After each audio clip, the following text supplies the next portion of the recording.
Hello, and I'm Francis Seeley from GlobalNet 21 and Enfield Voices, and I'd like to welcome you to this short video.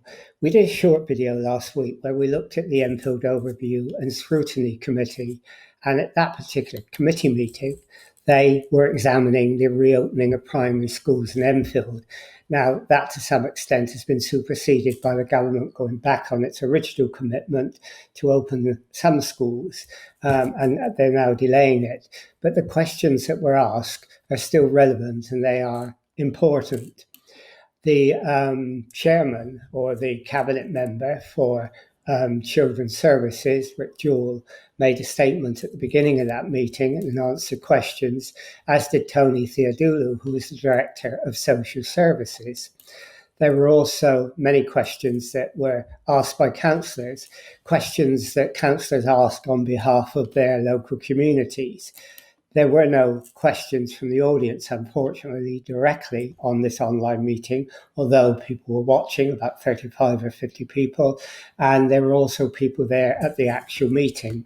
However, some questions were submitted by mail, and one organisation that did submit questions was the National Education Union, the local branch in Enfield, and the chair of the Scrutiny Committee read those questions out. And they were then taken up to some extent by the chair and the director. Well, we spoke to the National Education Union and the local district secretary, and we're going to listen to what her views are about how that meeting went and whether she thought that the concerns of her union were met. So let's listen to her now.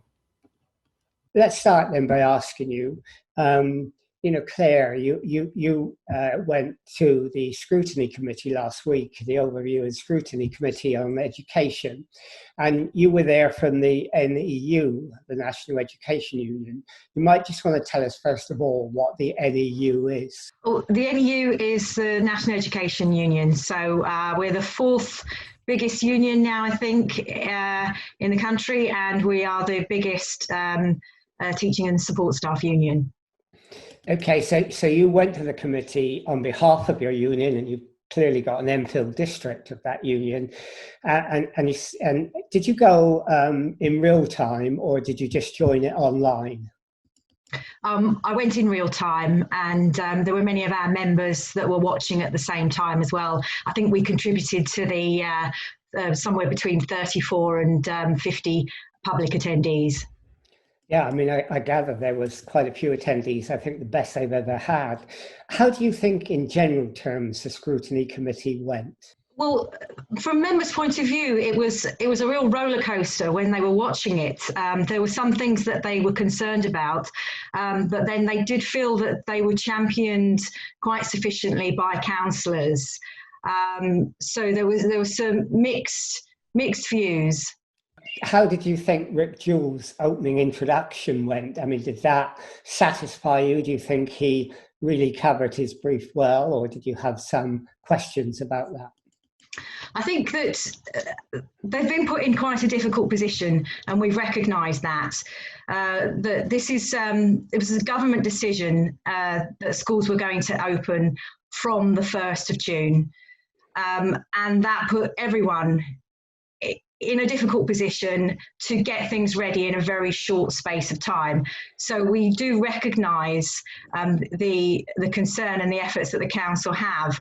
But I mean, councils have an overview on that, and your questions were directed towards the council, weren't they? Yes, that's right. We did have, there were 3 questions that were put in by NEU members, and one was around BAME, staff and pupils and the wider community, and we wanted to know how those people were being protected because of the higher risk to them, but also from staff's point of view in any detriment to employment issues in the future. And then So our answer to that question was directed towards an individual risk assessment, which is a document that has been used in schools, or a specific one that was put out by a local authority that's been used in schools to ascertain people's individual risk, although there was a recognition that the unions have already raised concerns around that. So we didn't really get the answer to that question that we wanted there, although I think there's been some progress on that since. And then we did ask also. And I'll ask you about the other questions because I've got them. But on that particular question, you were also concerned with the employment repercussions, weren't you? Yes, that's right. And I think that's something that's been looked at nationally, if not globally, at the moment. So what we're looking for there is to look at this more holistically rather than just on an individual basis. And I do believe that the local authority is making some headway on that now, which we're really pleased about. Okay. I mean, there were three other points you raised. I mean, one was you felt that the risk assessment document that the local authority worked from was not the appropriate one. It was one that was drafted for NHS staff and not for teachers and schools and staff there.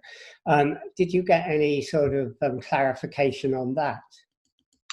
Well, yes, we did to an extent. So, we had raised concerns about that. And I think that document was used with best intentions. But because we hadn't had sight of it first, we weren't really able to raise our concerns. And we have experienced members who have been told that they are perhaps okay to go into the workplace when we would consider that they weren't, considering their vulnerability. So those concerns have been acknowledged, and it was really good to hear councillors and officers say in the overview and scrutiny meeting that is a document which doesn't have to be used by schools. It's a document that's supposed to be used as a guide for a conversation. So that was reassuring, and that's certainly something that we were able to tell our members as well. And hopefully head teachers will, not feel that they have to use that there are other ways of working out somebody's vulnerability and whether they should be on site or still working at home. Because of course we do still need teachers to be working at home because not all of the children are in school. Yeah, okay. And one of the other questions you asked or points you made was that you felt that Enfield was not displaying as much concern as some other local authorities, like, for example, Liverpool you mentioned. Were you reassured about that? That's right. I don't think we really had an answer to that question. So the question that was asked from us was, did the council share the same concerns as Liverpool? And they said, yes, they did. However, Liverpool Council were able to take that a little bit further using the duty of care under the Health and Safety at Work Act 74 and the Management of Health and Safety at Work Regulations 99. They told schools that they shouldn't be opening on the 1st. Now, we do recognise that our council did send a letter to the Secretary of State expressing concerns, and they did send out a press statement saying that they would support schools that didn't open on the 1st of June. But whether we really got an answer to that question, I'm not sure. There was also a question asked about due diligence in respect to those two government acts and various others, including the Children's Act and the Coronavirus Act. Again, I think we're still waiting for the answer to that question.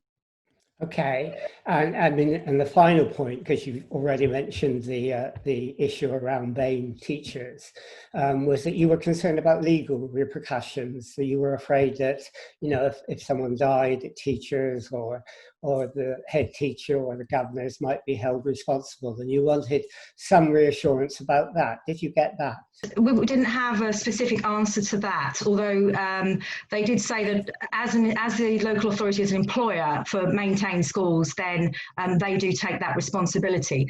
But it was something that we wanted to raise because we felt that there wasn't clarity on this.